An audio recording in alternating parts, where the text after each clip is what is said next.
Thank you, Mr. Mohan. As a friend, you have given lot many kind words about me. I'm humbled by your warmth. Let me first congratulate you for organizing this International Cooperation Day today, and very well convened, very well organized. You deserve all the appreciation for choosing the best of people on the subject of cooperation from across the country. Let me recognize the presence of all my co-panelists. We had Madam Neelam Patel, Sri Mangaljit Rai, then we had Sri Harpreet Singh Ji, the new chairman of WDRA. Then we had Ms. Krishna Reddy, Dr. Nandini, Dr. Ravichandra, and Sri Pramin Reddy. I heard to all of them with rapt attention, and I must say I benefited immensely from each of your inputs. We have had three people who are at the grassroots level, like Dr. Nandini, Dr. Krishna Reddy, and Mr. Praveen Reddy. They're working at the grassroots level, and their inputs are, I think, very, very useful for us who are at the other end of the spectrum, like our chairman WDRA or Neelam Patel, and all of us who are organizing, who are leading the organizations, or who are advisors, like say Ravichandra, advisor to UNDP. So there has been a very optimal combine of the thoughts at two different levels. And these basket of ideas that have come, they're all very appropriate. They need to be certainly compiled and then shared with everybody across the cooperative structure of our country. Now, you have asked me, Mohan, to speak on inclusive and sustainable post-pandemic recovery of agriculture cooperatives in India. So I have to speak on cooperative, then speak on agriculture, then COVID, and what is the likely situation and what we can do. So all of us know that cooperatives in India are more than 100 years old. In fact, since we are talking about a contingency, of course, that is natural contingency, that is COVID, we must also remember that the cooperative movement in India began as a result of response to the farmers' protests who were being suppressed by the usurious money lenders around Pune and today's Ahmednagar.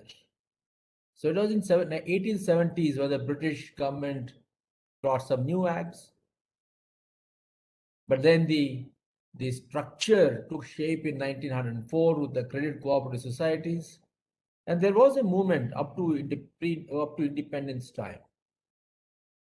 Post-independence, our then leaders understood the critical importance of cooperatives. And as you know, it was little before independence that the first seeds of today's most successful revolution, that's called White Revolution, was sowed by Sardar Vallabhbhai Patel in 1946. Post-independence, the then Prime Minister, the first Prime Minister of India, speaking at a cooperative leadership seminar of Southeast Asia, emphasized on the importance of cooperation and cooperative movement in India. In fact, he distinguished between cooperative movement and cooperation. So I think it would be appropriate to listen to what he said at that time. I will briefly quote Jawaharlal Nehru then, because I find that it's so important today in the COVID and the post-COVID times. He said, unquote, "My outlook is to convulse India." Just imagine, convulse India with cooperative movement, and rather cooperation, to make it, broadly speaking, the basic activity in India. That means cooperation should become the basic activity in India, he said, in every village as well as elsewhere. And finally, indeed, to make the cooperative approach the common thinking of India. This is what he said. That is, cooperation through the cooperative movement is not an exception. It is to become the norm, and it can become the norm. And many a time, some of our critics tend to say that cooperation has failed in India, and therefore, why should we have a cooperative movement? We need to have companies, we need to have corporates, we need to have private sector. Now, I'm not going to argue against those things, but speaking for something does not mean condemning something else. As they say in a democracy, if democracy has failed, the answer is more democracy. By preparing our people better in accepting democracy, strengthening our democratic structure. So likewise, if cooperation has failed somewhere, the answer is to have more cooperation, greater cooperative movement in our country. And this COVID-19 has actually shown the importance of more cooperation in our country. I will tell you how. Now, what has COVID-19 done in the last 2 years on the general society, general economy, agriculture in particular? As we know, it has first of all disrupted the entire supply chain, whether it relates to inputs or outputs. It has created a kind of fear where people have started isolating themselves. And then it has made the people more vulnerable by washing away all the savings that they had. As it is, the saving size is very small, particularly among the poorer sections of the society. That includes large number of farmers. And whatever little saving they had, that saving also has been washed out. And because the supply chains were disrupted, many of them were not able to get the produce from the farms to the homes and take that from the homes to the markets. Unless this particular value chain is completed, then the farmers, like any other entrepreneur, will not be able to raise his volume of produce and convert that into value, which is the fulcrum of his life. So that's what this has done. And then, of course, it has impacted through infection. And therefore, it has disturbed the health system of the house. It has disturbed the consumption patterns of the house. So it has not just impacted economy, it has impacted the entire life system. And it is not appropriate for us to divide functionally or compartmentalize the different dimensions of life: economy, sociology, consumption patterns, health, etc. Because all of them are integrated. Impact on one impacts negatively on the other, or positively, as the case may be. We therefore need to realize that we need to make interventions that are ecosystem oriented. Going back to that particular statement of the then Prime Minister, that we need to make cooperation and everyday life of every village,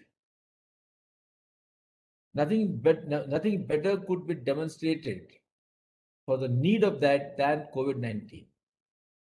We are talking about disruption of the supply chains. What does it mean at practical level?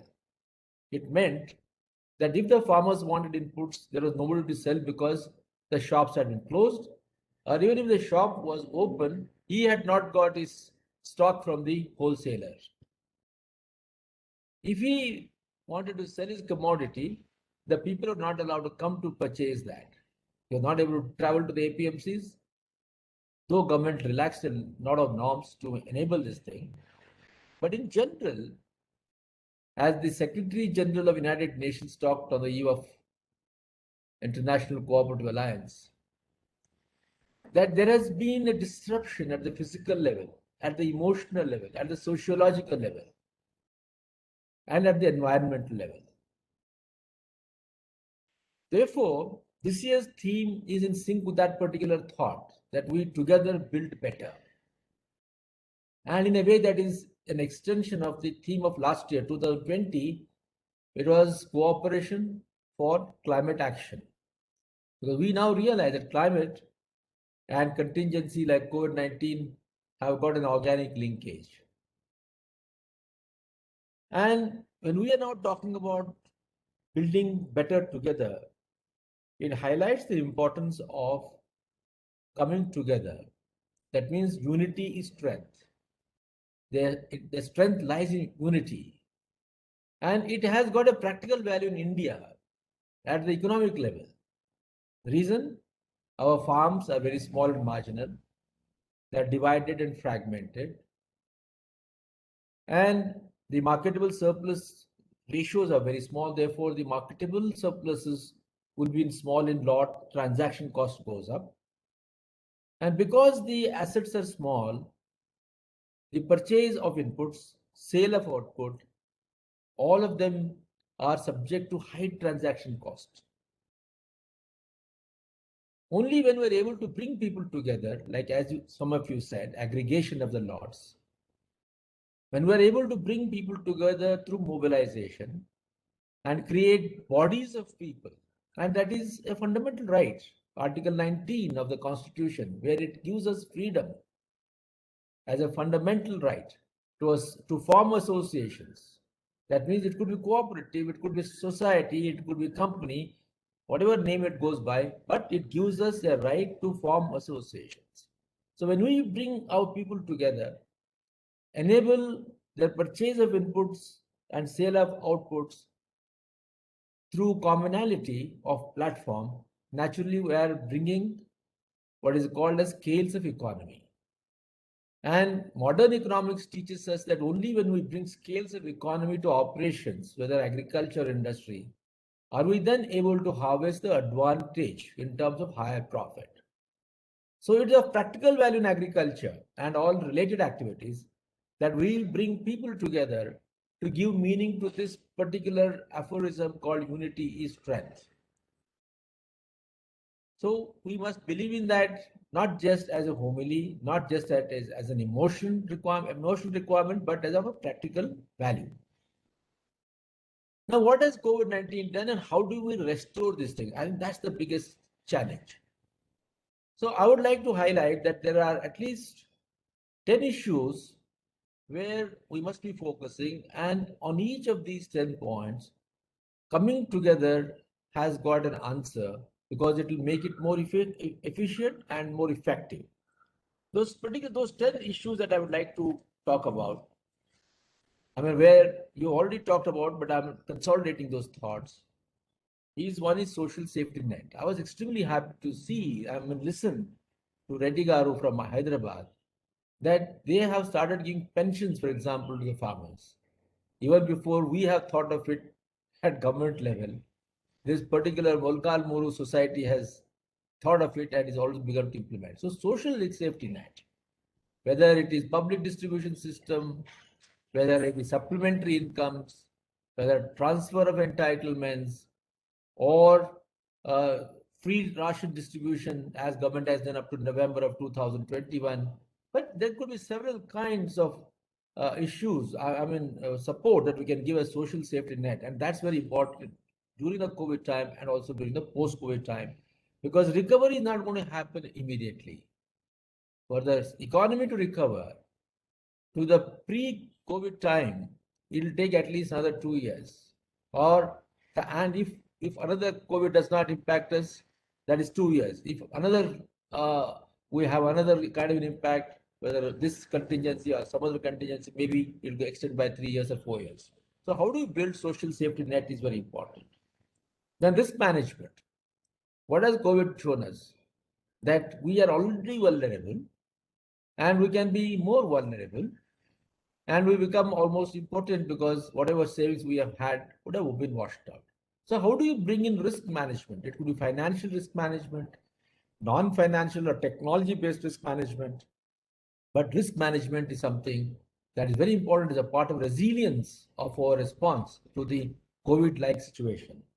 And the third one, as Ms. Praveen is talking about livelihood options. how can agriculture contribute to greater livelihood opportunities? Apart from direct employment of the farmers in agriculture at the primary production level, we need to focus on what is called secondary agriculture. Secondary agriculture refers to that activity which begins after harvesting. That is primary processing, secondary processing, or value addition to the raw produce.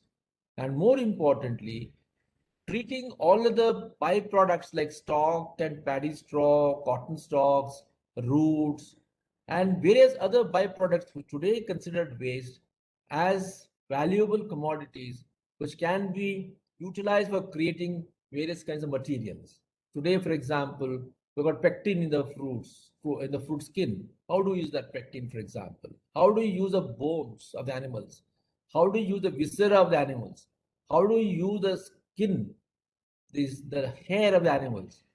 How do we use stalks and roots, etc.? How do we promote other activities like mushroom cultivation, bee cultivation, lac cultivation, etc., etc.? All these things are part of secondary agriculture because farmers are engaged in agriculture on average only for 185 days. That means 180 days they have no employment. So there is a lag. We're not utilizing the manpower, and simultaneously, the byproducts of agriculture are wasted, being called as wastes, which is a criminal waste on our part.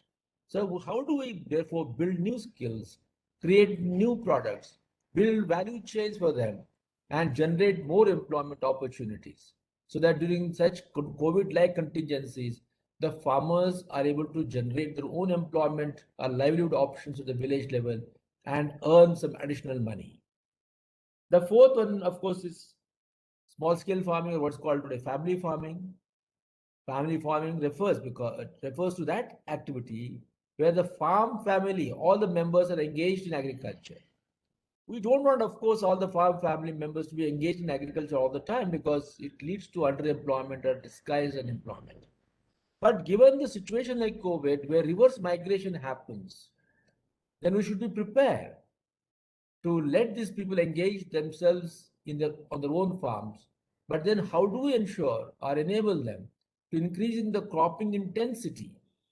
Because COVID-like situation is not impacting the rainfall pattern. It is impacting the health. But how do we enable the farmers, therefore, by adopting integrated farming systems, secondary agriculture, and other kinds of diversified farming, which includes animal husbandry, poultry, etc., to engage all members on the family farms and generate some employment, generate some income to tide over these difficulties.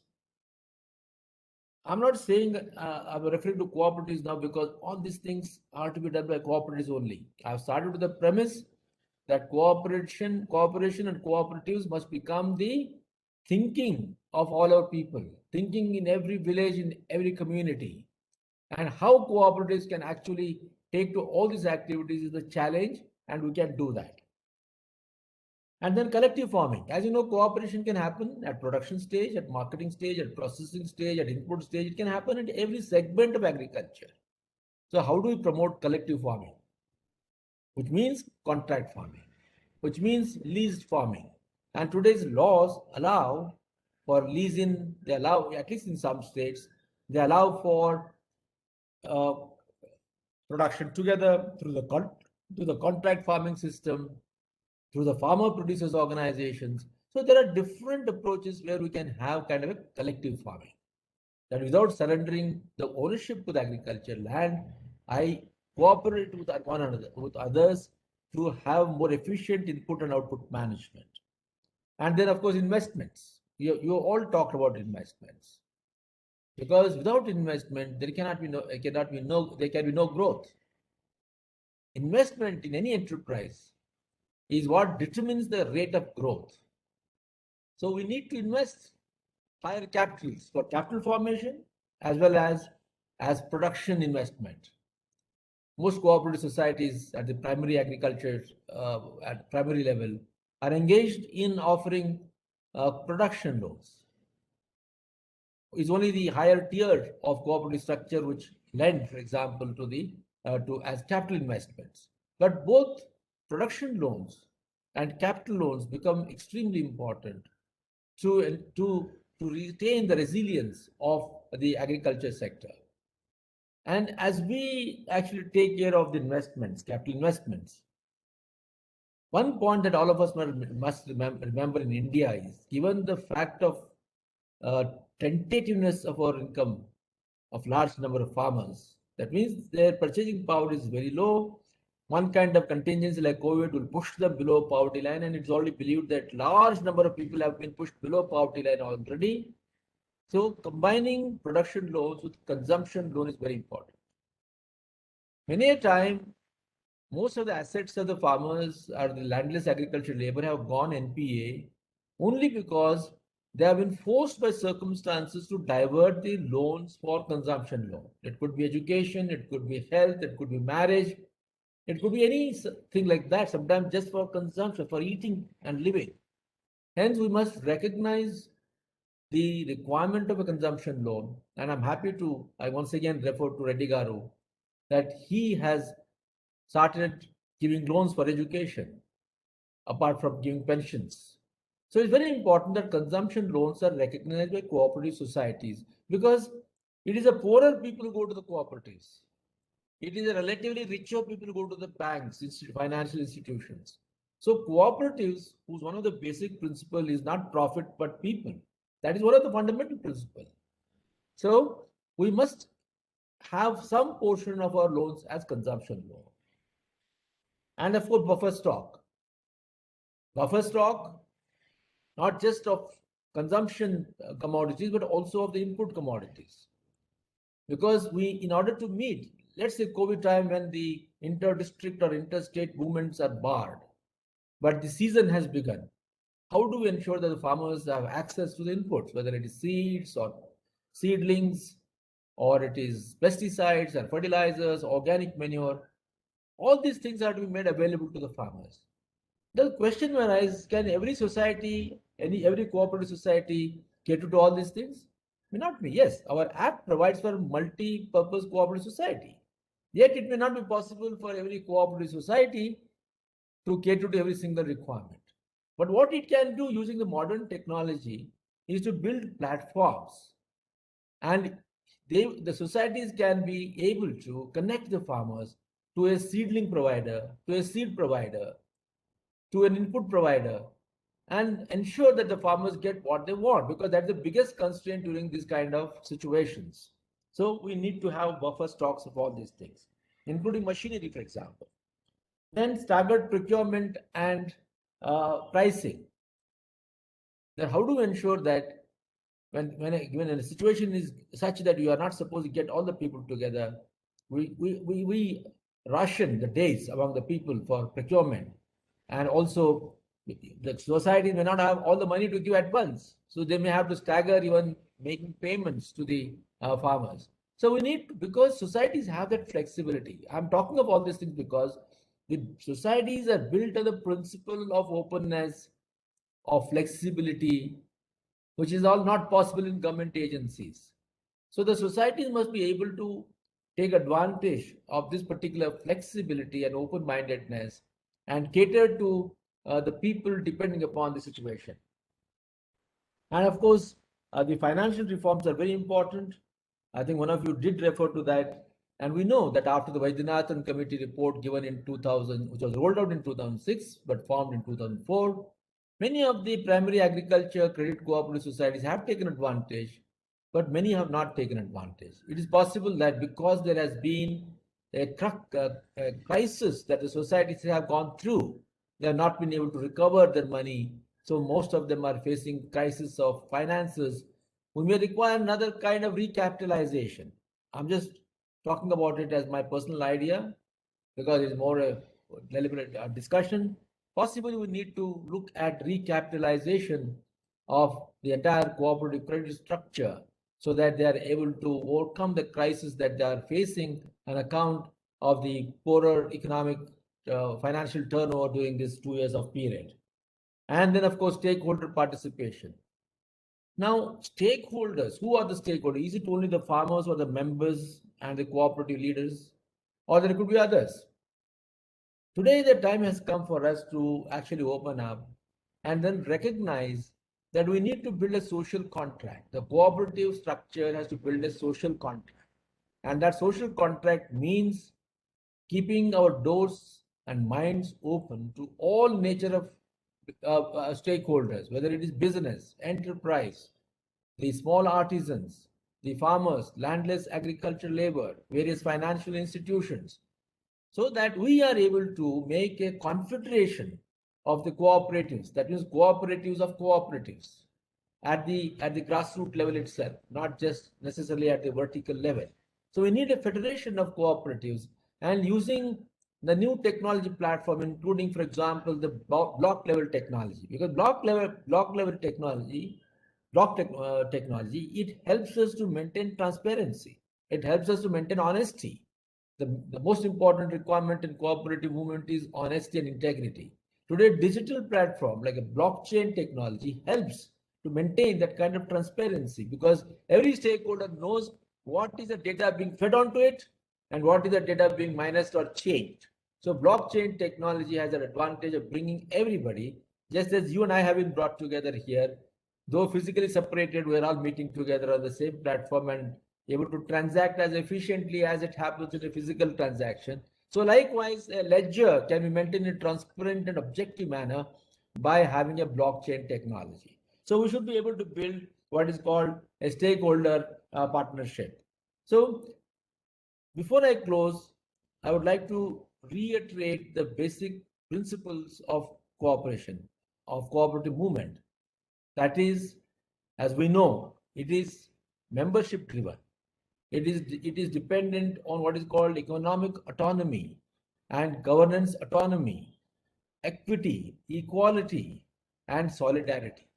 So if we remember to infuse these particular thoughts into our cooperative movement, then we'll be able to bring larger number of people together for larger cause.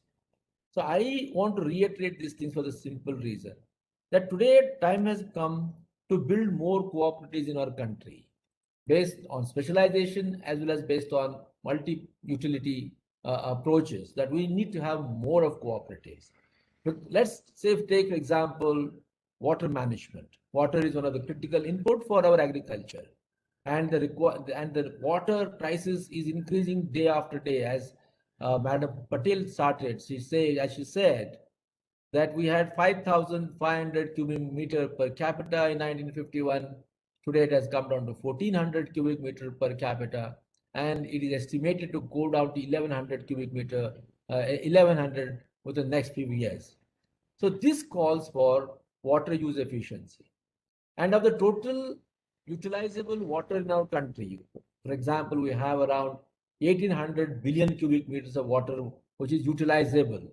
Of the total 4,000 billion cubic meter of water available in our country, only 1,800 billion cubic meter is utilizable. And of that, 86% is being used in agriculture alone. That means agriculture is already cornering a lot of major share of water. So how do you ensure water use efficiency happens? We need water users association. What is that? It is nothing but a cooperation. We can either have a society, we can have the WUA registered as a society or as a cooperative society or any other company. So we need people to come to whatever name it goes by. As they say, rose, call it by any name, it will smell the same.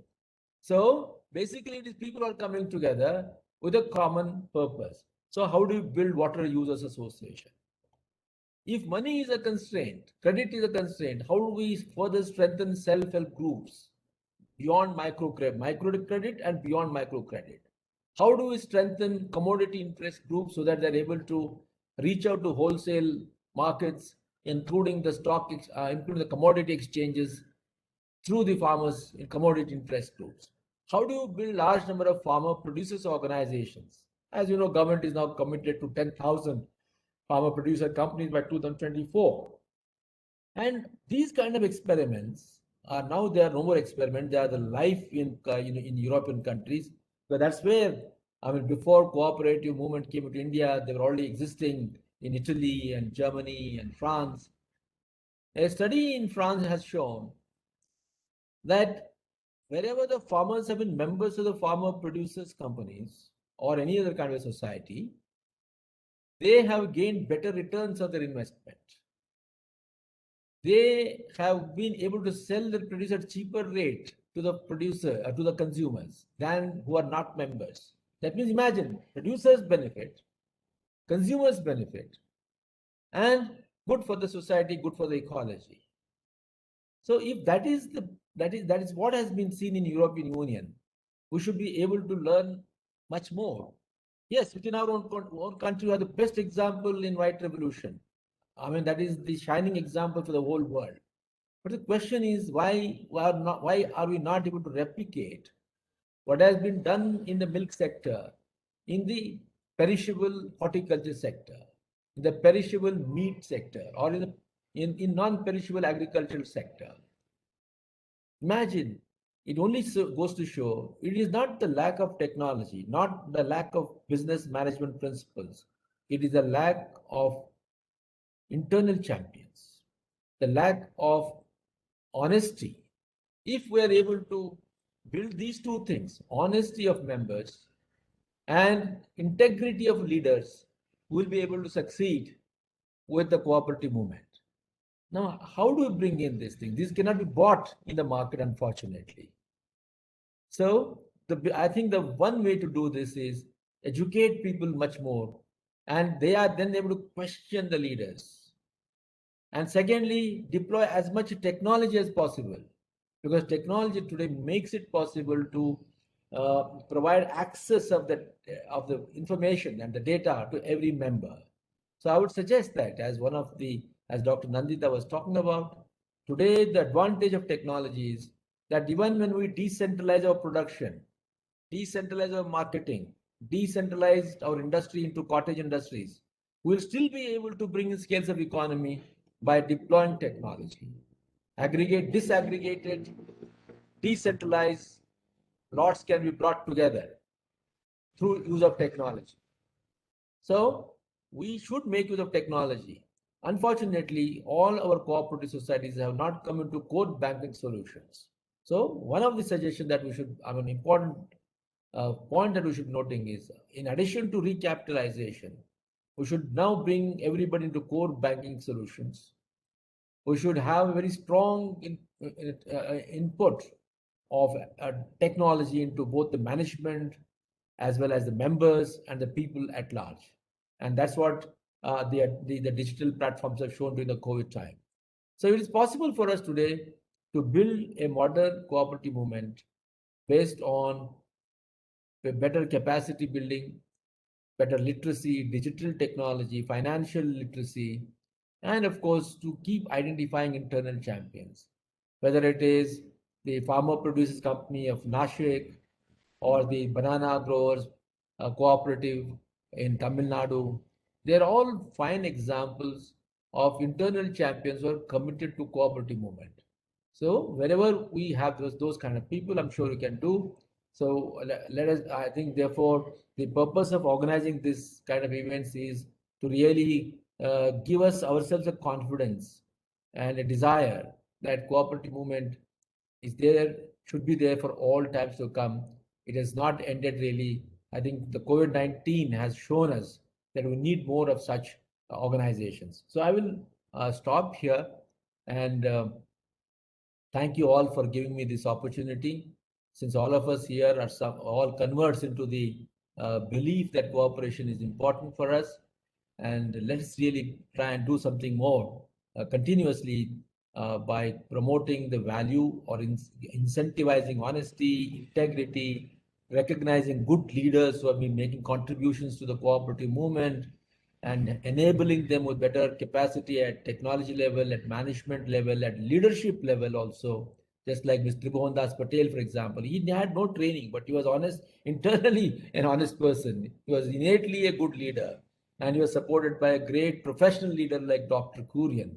So I'm sure we have a lot of people like this in India also. Even today, we shall recognize them, and CTC should be able to honor this kind of people across the country. So thank you, Mohanji, for giving me this opportunity, and I've just shared my random thought on this.